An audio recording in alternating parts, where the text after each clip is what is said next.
आप सभी क्लास 8 के स्टूडेंट्स का वेलकम है हमारे चैनल में। तो आज की इस वीडियो में आपके लिए लेकर आ चुके हैं प्रोजेक्ट कार्य सामाजिक विज्ञान का कक्षा 8वीं। ठीक है, तो चलिए वीडियो को शुरू करते हैं। इससे पहले कि जो और भी विषय के हैं प्रोजेक्ट बुक हमने डाल चुकी हैं। अगर आपने वो वीडियोज़ अभी तक नहीं देखी हैं तो जल्दी से हमारे चैनल पर विजिट करके वो वीडियोज़ आप देख सकते हैं। चलिए शुरू करते हैं। आज प्रोजेक्ट कार्य 1 क्या है, जहाँ आप रहते हैं उसके आसपास प्रचलित किसी हस्तकला का इतिहास पता लगाएं। इसके लिए आपने दस्तकारों के समुदाय, उनकी तकनीक एवं आय बदलाव और उनके बाज़ारों के बारे में जानकारी एकत्रित करें तथा और उनका विवरण लिखिए। प्रस्तुति देखिए। तो कुछ इस प्रकार की कलाएँ हैं। धातु शिल्प तकनीक, आप एक क्या कीजिए, वीडियो को पॉज़ कीजिए और आराम से लिखिए और फिर इसका स्क्रीनशॉट ले लीजिए। ठीक है। धातु शिल्प प्राचीन शिल्पों में से एक है। धातु शिल्प में विभिन्न धातु जैसे घंटा धातु, सोना, चांदी, कांस्य, मिश्र धातु एवं लोहा आदि का प्रयोग। तकनीक देखिए, धातु शिल्प बनाने के लिए लॉस्ट मोम विधि, रेपोसी और ढोकरा जैसी तकनीकों का उपयोग करते हैं। बाजार धातु शिल्प से बनी वस्तुओं में मूर्तियां, मन्नत दीपक, आदिवासी आभूषण इत्यादि प्रमुख होते हैं, जो विदेशों में भी पसंद किए जाते हैं। बदलाव, धातु शिल्प बनाने के लिए अब छेनी और पॉलिश का प्रयोग किया जाता है। पिछले 20 वर्षों के दौरान इनकी मांग में काफ़ी वृद्धि हुई है, जिससे कारीगरों को अच्छा मुनाफा होता है। इस कलात्मक विपुलता ने आदिवासी कारीगरों को देश में अपनी पहचान दिलाई है। प्रोजेक्ट कार्य 2 देखिए। भारत के स्वतंत्रता संग्राम में भाग लेने वाले कम से कम 3 स्थानीय स्वतंत्रता सेनानियों के बारे में पता कीजिए। उनके चित्र एवं उनसे संबंधित जानकारियाँ संकलित कर एल्बम तैयार कीजिए। ठीक है। तो आप किन्हीं भी 3 जो सेनानी हैं, स्वतंत्रता सेनानी, उनका जो है फ़ोटो लेकर उनके बारे में लिख सकते हैं। आप इंटरनेट के माध्यम से लिख सकते हैं। ठीक है। चंद्रशेखर आज़ाद देखिए, उनकी फ़ोटो चिपकाना, फिर जन्मतिथि, जन्म स्थान, स्वतंत्रता आंदोलन में इनका क्या योगदान रहा। फिर देखिए दूसरा, वीरांगना झलकारी बाई, जन्मतिथि, जन्म स्थान, इनका स्वतंत्रता आंदोलन में क्या योगदान रहा। यह एक वीर साहसी महिला थी, इनकी फ़ोटो चिपकाना है। झांसी की रानी लक्ष्मीबाई की नियमित सेना महिला शाखा दुर्गा दल की सेनापति थी। वह लक्ष्मीबाई की हमशक्ल भी थी। इस कारण शत्रु को धोखा देने के लिए वे रानी के वेश में भी युद्ध करती थी। सन 1857 के प्रथम स्वतंत्रता संग्राम में अंग्रेजी सेना से युद्ध में इन्होंने बड़ी सूझबूझ, स्वामी भक्ति और राष्ट्रीयता का परिचय दिया था। रानी अवंतीबाई देखिए, जन्मतिथि इनकी ये है और जन्म स्थान है मानकेड़ी जिला, सिवनी, मध्य प्रदेश। और एक सेकेंड, ठीक है। फिर रामगढ़ की रानी अवंतीबाई, ये इनकी देखिए, इनका स्वतंत्रता आंदोलन में योगदान कुछ इस प्रकार है। प्रेरणा कार्य 3 देखिए। किसी स्थानीय ऐतिहासिक भवन, इमारत का परिवेशी उपलब्ध सामग्री से मॉडल बनाइए। तो ग्वालियर का किला, तो ग्वालियर का किला देखिए, ग्वालियर किले का निर्माण 8वीं शताब्दी में किया गया था। 3 वर्ग किलोमीटर के दायरे में फैले किले की ऊंचाई क्या है, 35 फीट है। यह किला मध्यकालीन स्थापत्य के अद्भुत नमूनों में से एक है। यह गोपांचल नामक छोटी पहाड़ी पर स्थित है। लाल बलुए पत्थर से निर्मित यह किला देश के सबसे बड़े किले में से एक है। इसमें कई ऐतिहासिक स्मारक, बुद्ध और जैन मंदिर, गुजरी महल, मानसिंह महल, जहांगीर महल, कर्ण महल इत्यादि मौजूद हैं। इस किले का निर्माण राजा मानसिंह ने करवाया था। यह ग्वालियर शहर का प्रमुख स्मारक है। नोट देखिए, विद्यार्थी कागज, छोटे पत्थर, थर्माकोल शीट, हैंडमेड शीट की सहायता से मॉडल को आपको यहाँ पर खुद ही स्वयं ही तैयार करने का प्रयास करना है। प्रोजेक्ट कार्य 4 देखिए। आपके क्षेत्र में पाई जाने वाली किन्हीं 2 जनजाति समुदाय से संबंधित जानकारी व चित्र संकलित कर दिए गए बिंदु के आधार पर विवरण लिखिए। देखिए, गौंड जनजाति, जो कि हमारे यहाँ साइड अत्यधिक पाई जाती है। गौंड जनजाति देखिए, गौंड जनजाति भारत की सबसे अधिक जनसंख्या वाली मध्य भारत का विशाल जनजाति समुदाय है। भोजन में क्या कहते हैं, महुआ गौड़ जनजाति का प्रमुख भोजन है।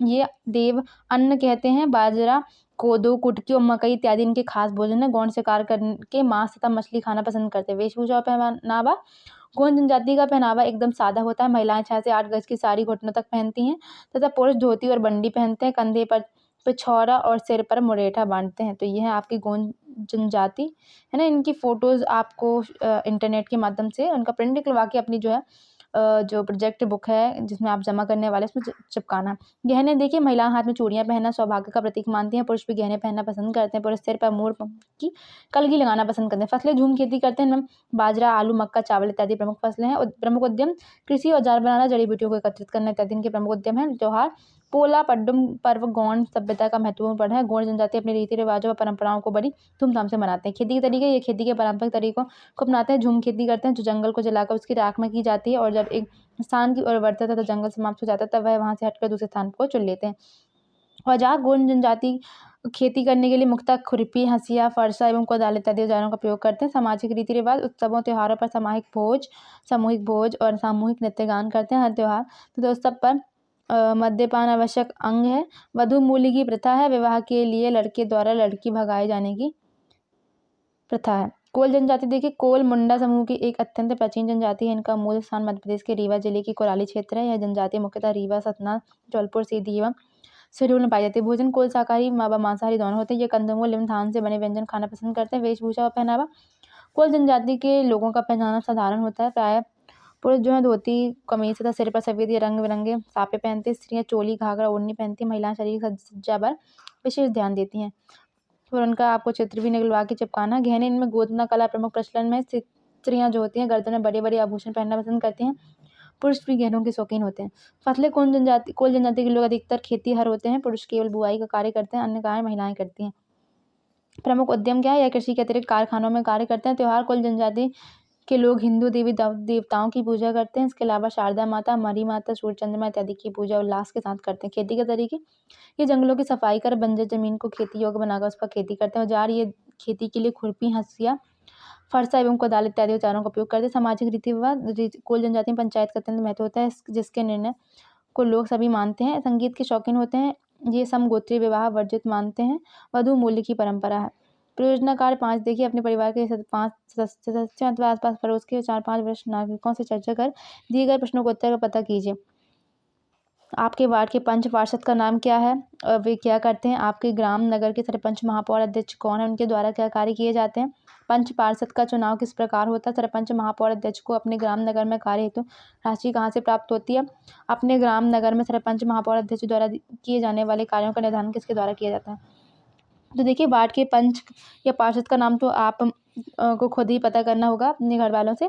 फिर उनके कार्य आप यही लिख सकते हैं। पार्षद का मुख्य कार्य जनता की समस्याओं को परिषद में विचार विमर्श के लिए प्रस्तुत करना है। ग्राम के जो सरपंच है वो आपको भी खुद ही देखना पड़ेगा, उनका नाम पता करना होगा और उनका कार्य यही लिखेंगे। महापौर स्थानीय नागरिक निकाय को नियंत्रित करता है। यह शहर का प्रथम नागरिक कहलाता है। यह कार्यक्रम विशेष के दौरान शहर की गरिमा का प्रतिनिधित्व करता है और उसे बनाए रखना, कार्यात्मक क्षमता में निर्वाचित प्रतिनिधियों के साथ नागरिक सदन की चर्चाओं की अध्यक्षता करना होता है। इस साइड थोड़ा कट गया है तो मैं बोलती जा रही हूँ, तो आप वही लिखेंगे। पंच तथा पार्षद का चुनाव कैसे होता है? तो पार्षद का चुनाव प्रत्येक 5 वर्षों के अंतराल में कराया जाता है। प्रत्येक 5 वर्षों के अंतराल में निर्वाचन आयोग राज्य सरकार की सहायता से निकाय चुनाव का आयोजन करती है। इस चुनाव में शामिल होने वाले व्यक्ति को जनता के द्वारा चुना जाता है। उस नगर की सारी जनता एकजुट होकर इस इलाके के लिए सही व्यक्ति का चुनाव करती है। सरपंच महापौर अध्यक्ष अपने ग्राम नगर में कार्य हेतु राशि, तो महापौर को शहर के विकास कार्य के लिए प्रशासन से लगभग 2 करोड़ की राशि प्राप्त होती है, जिसे वह अपने वार्ड को छोड़कर शहर के किसी भी क्षेत्र में खर्च कर सकता है। फिर ग्राम नगर में सरपंच महापौर अध्यक्ष द्वारा किए जाने वाले कार्य का निर्धारण, तो ग्राम नगर में सरपंच महापौर अध्यक्ष आदि इत्यादि यद्यपि स्थानीय शासन के पद हैं, तथापि इनके द्वारा किए जाने वाले विभिन्न कार्यों एवं दायित्वों का निर्धारण राज्य सरकार द्वारा समय समय पर पारित कानूनों के अंतर्गत किया जाता है। साथ ही ग्राम पंचायत, नगर निगम, नगर महापालिका इत्यादि संस्थाओं के जनता द्वारा निर्वाचित प्रतिनिधि सभाओं के माध्यम से परस्पर विचारोपरांत भी निर्णय करते हैं कि उनके क्षेत्र में किस प्रकार के विकास कार्य किए जाने हैं। तो ये थी आज की वीडियो पसंद आई हो तो वीडियो को लाइक कर दें, चैनल को सब्सक्राइब कर दें और अपने दोस्तों के साथ भी शेयर कर दें ताकि उनकी भी मदद हो सके। मिलते हैं अगली वीडियो में, तब तक के लिए धन्यवाद।